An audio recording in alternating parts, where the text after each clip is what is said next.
بسم اللہ الرحمن الرحیم۔ ناظرین السلام علیکم، میں ہوں آپ کا میزبان صابر شاہ کے وفاقی دارالحکومت اسلام آباد سے کچھ تازہ ترین اطلاعات ہیں، بلکہ یوں کہنا چاہیے کہ بڑی ہی افسوسناک اور خوفناک اور خطرناک اطلاعات ہیں۔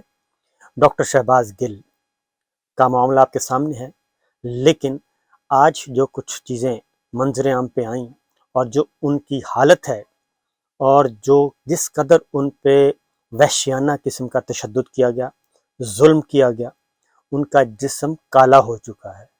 ان پہ اتنا تشدد کیا گیا ہے کہ ان کا جسم کالا ہو چکا ہے اور وہ اس وقت ہاسپٹل میں ایڈمٹ ہے، اور اسلام آباد کے ہاسپٹل میں۔ اور اس قدر تشدد کیا گیا ہے کہ اسلام آباد پولیس، جنہوں نے ریمانڈ لیا تھا، ان کا جسمانی ریمانڈ، اور وہ بضد تھی اڈیالہ جیل جا کر کہ ان کو ہر صورت میں ان کے حوالے کر دیا جائے، اور اڈیالہ جیل کی انتظامیہ یہ کہہ رہی تھی کہ ان کی حالت ٹھیک نہیں ہے، ان کو ڈی ایچ کیو ہاسپٹل میں ایڈمٹ کرنا ہے، راولپنڈی ہاسپٹل میں بھیجنا ہے، ان کو اس وقت آئی سی یو کی ضرورت ہے۔ لیکن اس کو مذاق بنایا گیا، اس کا مذاق اڑایا گیا، اور ایسے ایسے دانشوروں نے اور ایسے ایسے میڈیا ہاؤسز نے اس کا مذاق اڑایا کہ تصور نہیں کیا جا سکتا۔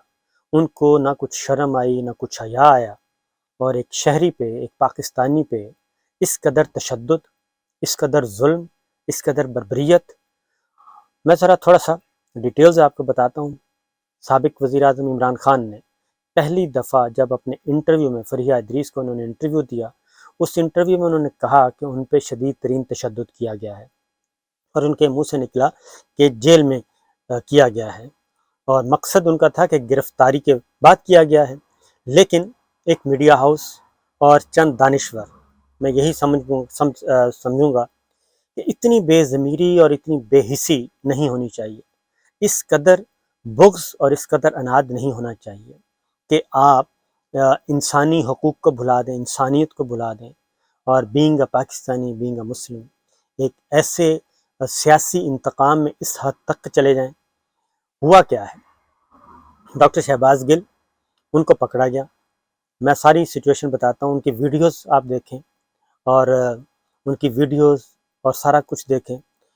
ڈیٹیلز میں آپ کو بتا دیتا ہوں، معاملہ کیا ہے یہ بھی بتاتا ہوں کہ اصل جھگڑا کیا ہے، اصل مسئلہ کیا ہے، ڈیٹیلز بتاتا ہوں۔ لیکن پہلے ذرا ڈاکٹر شہباز گل کی صورتحال۔ ان کو گرفتار کیا گیا اسلام آباد پولیس، اور ان کو تلاش کرتے رہے پاکستان تحریک انصاف کے لوگ، لیکن وہ کسی تھانے میں نہیں ملے، جس تھانے میں مقدمہ تھا وہ بھی نہیں ملے۔ ان کو پہلے اٹھایا گیا، ان کی گاڑی کے شیشے توڑے گئے، اور شیشے توڑ کے ان کو لے جایا گیا۔ پہلے اس کو ڈرامہ کہا گیا، اور اس کے بعد ان کو اٹھا کے لے کے گئے، ایف آئی آر بعد میں درج کی گئی، بغاوت کا مقدمہ بعد پہ بنایا گیا، یہ سارا کچھ کیا گیا۔ اور ان کو جب گاڑی کے شیشے توڑے جا رہے تھے، انہوں نے اپنا فون جو ہے وہ دے دیا اپنے ڈرائیور کو، اور ان کا ڈرائیور اور دوسرا کوئی فون تھا ان کے پاس تھا۔ اب اس قدر جلدی تھی ان کو اٹھانے کی ڈاکٹر شہباز گل کو کہ ڈرائیور گاڑی لے کے نکل گیا، ٹوٹے شیشوں والی گاڑی جو ہے وہ لے کے نکل گیا، اور ڈاکٹر شہباز گل نے ان کو بتا دیا کہ یہ میرے پرسنل چیزیں ہیں، یہ ذرا پہنچا دیں۔ وہ پہنچا دی گئیں پارٹی لیڈرشپ کو، تحریک انصاف کی قیادت کو، وہ پہنچا دی گئیں، اور انہوں نے بتایا کہ ڈاکٹر شہباز گل کو اٹھا لیا گیا ہے۔ اس کے بعد جب وہ فون نہیں ملا، اس کو بہیمانہ قسم کا تشدد کیا گیا، اور اس کے بعد ان کے ڈرائیور کے گھر پہ چھاپہ مارا گیا، پھر اس کی ڈرائیور کی بیوی کو اٹھایا گیا، پھر 10 ماہ کی بچی، اور جو کچھ وہ ہوا اس پہ بھی کسی نے آواز نہیں اٹھائی۔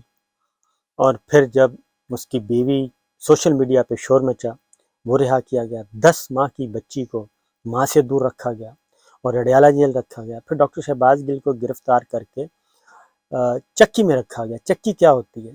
بدترین جگہ ہوتی ہے، وہ وہاں انسانوں والی جگہ نہیں ہے، وہاں پہ انسان نہ جیتا ہے، نہ جاگتا ہے، نہ مرتا ہے، نہ جیتا ہے، نہ سوتا ہے، نہ جاگتا ہے، یہ کنڈیشن ہوتی ہے۔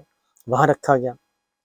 اب وہاں سے دوبارہ حکم ملا کہ جناب ہر صورت میں اس کا ریمانڈ لیا جائے۔ اسلام آباد ہائی کورٹ میں معاملہ گیا، اسلام آباد ہائی کورٹ نے واپس سیشن جج کی طرف ریمانڈ کر دیا۔ سیشن جج صاحب نے ان کا ریمانڈ دے دیا 2 دن کا، اور اس کے بعد چلی گئی police Adiala jail. Adiala jail خوب تماشا لگا، اور اسلام آباد پولیس وہاں پہ موجود تھی، اور کہا گیا، اڈیالہ جیل نے بتایا پہلے، پھر اس سے پہلے بھی سن لیں ذرا، اڈیالہ جیل میں جو کچھ ہوا وہاں پہ پاکستان تحریک انصاف کی قیادت کو، سینیٹرز کو ایک دن پورا پنگ پونگ کیا گیا، ڈاکٹر شہباز گل سے نہیں ملوایا گیا، جیل انتظامیہ نے اجازت نہیں دی، پنجاب میں حکومت ان کی ہے، سینٹ میں ان کی میجورٹی ہے، سینٹ میں موجود ہیں یہ، پنجاب حکومت ان کی ہے، اڈیالہ جیل ان کے انڈر ہے، لیکن اجازت نہیں ملی، کیا کچھ چھپایا جا رہا تھا۔ پھر ہوم منسٹر کرنل ہاشم ڈوگر صاحب آتے ہیں، وہ جیل میں آتے ہیں، آفیشیل وزٹ کرتے ہیں، تب جا کے ان کو پتہ چلتا ہے کہ ڈاکٹر شہباز گل کے ساتھ یہ کچھ ہوا۔ اس کے بعد پھر وہاں کا ڈی آئی جی جیل خانہ جات اور ایس پی ان کو تبدیل، سپرنٹینڈنٹ جیل جو ہے اس کو تبدیل کیا گیا، اور اس کے بعد ڈاکٹر شہباز گل کی لک آفٹر شروع کی گئی، لیکن کوئی ماننے کے لیے تیار نہیں تھا، مذاق اڑایا گیا کہ عمران خان نے کیا کہہ دیا، اور یہ کیا کر دیا، وہ کیا کر دیا، یعنی ایک پارٹی، ایک سزا یافتہ شخص بیرون ملک بیٹھ کے حکومت چلا سکتا ہے، اور ایک سزا یافتہ شخص اس سے بڑے بڑے ملاقاتیں کر سکتے ہیں، لیکن ایک سابق وزیر اعظم اپنے چیف آف سٹاف کے لیے آواز نہیں اٹھا سکتا، اس لیے کہ وہ اینٹی کلاک چل رہا ہے، اینٹی سٹیٹس کو ہے، وہ ابھی بھی شرم و حیا کی وجہ سے چپ ہے۔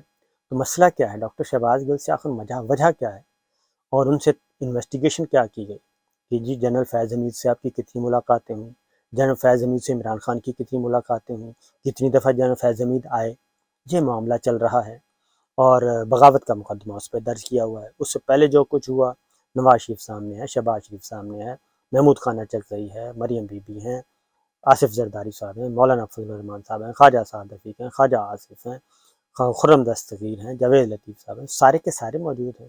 وہ سارے کا سارا کیا ہوا، یہ ساری چیزیں ریکارڈ پر ہیں، لیکن اس کے بعد اڈیالہ جیل نے کہا، انتظامیہ نے، کہ ڈاکٹر شہباز گل کی حالت ٹھیک نہیں ہے، ان کو ہم نے ہاسپٹل بھیجنا ہے، لیکن اسلام آباد پولیس پر ضد رہی، اور پھر وہاں پہ تماشا، پھر وہاں سے رینجرز کو بھیجا گیا، اور وہاں پہ تصادم کی صورت، پھر سی ایم پنجاب چودھری پرویز الہی صاحب نے کہا کہ ان کو حوالے کر دیں، ان کو حوالے کر دیا گیا۔ جب اسلام آباد پولیس کے حوالے کیا گیا تو آکسیجن لگی ہوئی تھی، تشدد ہوا تھا، اور وہ چل نہیں سکتے تھے، اور انٹرنل ان کے آرگنز متاثر ہو چکے تھے۔ اس کے بعد اسٹریچر پہ ان کے حوالے کیا گیا۔ جب اسلام آباد پولیس نے دیکھا ڈاکٹر شہباز گل کی حالت، تو وہ بھی، ان کے بھی حواس اڑ گئے، اور انہوں نے بھی باوجود اس کے کہ بہت بڑا حکم تھا کہ ڈاکٹر شہباز گل کو آپ نے انویسٹیگیٹ کرنا ہے اور چھیننا ہے، فون لینا ہے، تو ان کو اسلام آباد پولیس بھی ان کو اپنے پاس نہ رکھ سکی، اور وہ پمز ہاسپٹل میں، جو سرکاری ہاسپٹل، فیڈرل گورنمنٹ کا ہاسپٹل ہے، وہاں پہنچایا گیا، اور وہاں سے جو کچھ جرنلسٹوں نے کورٹ میں دیکھا، پروسیڈنگز دیکھی، تو اس میں بھی لگا کہ بہت زیادہ بڑا حکم ہے، بہت بڑا حکم ہے کہ ہر صورت میں ریمانڈ تو ہونا ہی ہونا ہے۔ تو بہت سارے سوالات اٹھائے گئے، لیکن ان سوالوں کا جواب نہیں مانگا گیا، اور وہ ریمانڈ ہو گیا۔ اس دوران ڈاکٹر شہباز گل کے وکلا نے چیلنج بھی کر دیا، اور اسلام آباد ہائی کورٹ میں پٹیشن بھی دائر کر دی، اس کا بھی انتظار نہیں کیا گیا، کیونکہ رات بڑی بھاری تھی، چند گھنٹے بعد اگر عدالتیں کھل جاتی اور فیصلہ ہو جاتا تو پھر مسئلہ ہونا تھا، لیکن یہ سب کا سب مذاق سمجھا جا رہا تھا۔ اور جب وکیل شعیب شاہین ہیں، سینئر وکیل ہیں، اسلام آباد ہائی کورٹ بار کے صدر ہیں، انہوں نے کہا کہ انہوں نے خود ڈاکٹر شہباز گل کو دیکھا ہے، اور جسم جو ہے، انہوں نے کہا میرے کالے کوٹ جیسا رنگ ہو چکا ہے، اور ان کے پرائیویٹ آرگنز جو ہیں ان کا رنگ بھی ایسا ہو چکا ہے۔ کیا کیا گیا ہے، اور انٹرنل کیا سچویشن ہے، کوئی پتہ نہیں۔ تو مسئلہ کیا ہے؟ ڈاکٹر شیریں مزاری کو اٹھایا گیا، ان کا فون بھی بہت ضروری تھا، فون لینے کی کوشش کی گئی، وہ فون نہیں ملا۔ اس کے بعد ڈاکٹر شہباز گل کو اٹھایا گیا، اس کا فون لینے کی کوشش کی گئی، کہا کچھ جا رہا ہے، کیا کچھ جا رہا ہے، بتایا کچھ جا رہا ہے، اور یہ ظلم و ستم ہو رہا ہے پاکستان میں، اور باقیوں کے ساتھ کیا ہونا ہے، جس کو اٹھاتے ہیں اس کو بے لباس کر دیتے ہیں، بے لباس کر کے ویڈیوز بنائی جاتی ہیں، اور یہ سب کچھ ہو رہا ہے۔ تو یہ ہے صورتحال جی۔ اور مسئلہ کیا ہے؟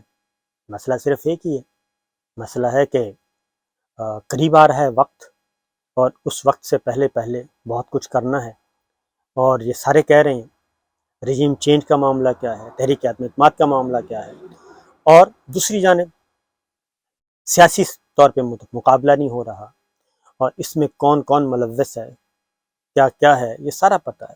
اور اسی لیے میرا خیال ہے کہ پاکستان تحریک انصاف، ابھی بھی میں کہتا ہوں اپنے دانشور بھائیوں سے، انسانی حقوق کی تنظیموں سے، کہ یہ ذرا دیکھیں، یہ سب پہ اگر ایک بندے پہ اتنا کچھ ہو سکتا ہے، آنا سب پہ ہے۔ یہ ایک دفعہ اگر یہ ہو گیا، یہ ایک ہوتا ہے نا، ایک جھاکا کھل گیا تو پھر تو کوئی بھی محفوظ نہیں ہے، نہ میں محفوظ ہوں، نہ آپ محفوظ ہیں، کوئی بھی محفوظ نہیں ہے۔ اور مسئلہ ہے کیا؟ مسئلہ یہ ہے، عمران خان صاحب نے ویڈیوز ریکارڈ کروائی ہوئی ہیں، وہ ویڈیوز ریکارڈ کر کے انہوں نے محفوظ جگہ پہ پہنچا دی ہیں، اور اس میں انہوں نے بتایا ہے کہ اگر ان کی زندگی کو کوئی خطرہ ہوا تو پھر کون ذمہ دار ہوگا۔ ڈاکٹر شرین مزاری کے گھر سے جاسوسی کے آلات برآمد ہو چکے ہیں، عمران خان صاحب کے گھر میں جاسوسی کے آلات لگانے کے لیے ان کے ملازموں کو خریدا گیا، وہ استعمال کیا گیا، وہ پکڑے گئے۔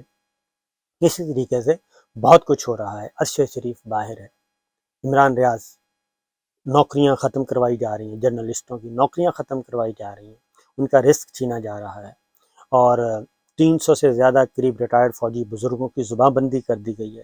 زباں بندی کے ساتھ ساتھ ان کے پینشنز بند کر دی گئی ہیں، ان کا چولہا بند کر دیا گیا، ان کے بچوں کی فیسیں بند کر دی گئی ہیں، ان کے بچوں کی سہولیات بند کر دی گئی ہیں، اور ان کے سوشل بائیکاٹ کر دیا گیا ہے، صرف اس لیے ان کو حکم ہے۔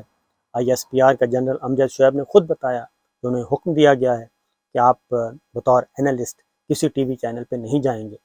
تو یہ سارا کچھ ہو کیا رہا ہے؟ آخر کیا چھپا ہوا ہے؟ اتنا بڑا کون سا راز ہے؟ آخر کیا ہو رہا ہے کہ بہت جلدی میں ہے، سارے کے سارے بہت جلدی میں ہیں، اور کس چیز کی تلاش کی جا رہی ہے، کس چیز کو پوچھا جا رہا ہے؟ تو میں یہی کروں گا چیف جسٹس آف پاکستان جناب عمر بندیال صاحب کو، ان ساری آنریبل سپریم کورٹ کے ججز کو اس بات کا نوٹس لینا چاہیے، ہائی کورٹ کے چیف جسٹس صاحبان کو نوٹس لینا چاہیے، انسانی حقوق کی تنظیموں کو نوٹس لینا چاہیے۔ یہ سارا کچھ کیا ہو رہا ہے؟ پاکستان میں آئین ہے، نہیں مانا جا رہا، قانون ہے، نہیں مانا جا رہا، آئین کو پامال کیا جا رہا ہے، قانون کو پامال کیا جا رہا ہے، عدالتی فیصلوں کو پامال کیا جا رہا ہے، ARY کو نشانہ بنایا جا رہا ہے، ARY کی نشریات بند ہیں، سندھ ہائی کورٹ بار بار حکم دے چکی ہے لیکن اس کی نشریات نہیں کھولی جا رہی۔ 4000 خاندان کا مستقبل، خاندانوں کا معاشی قتل ہو رہا ہے، مستقبل خطرے میں ہے، لوگ پریشان ہیں۔ لیکن میں اپنے میڈیا ہاؤسز سے بھی کہتا ہوں، اور اپنے جرنلسٹ بھائیوں سے بھی کہتا ہوں، دانشوروں سے بھی کہتا ہوں کہ جناب، آپ یہ وقت تو گزر جائے گا، لیکن اپنے ضمیر سے پوچھیں، اپنے بچوں کو سامنے رکھ کے سوچیں کہ اگر یہ سب کچھ خدا نہ خواستہ، خدا نہ کرے، خدا نہ کرے، خدا نہ کرے آپ کے ساتھ ہو تو آپ کیا کریں گے؟ آپ باقی لوگوں سے کیا توقع کریں گے؟ کیا ہونا چاہیے؟ تو یہ ہے صورتحال جی۔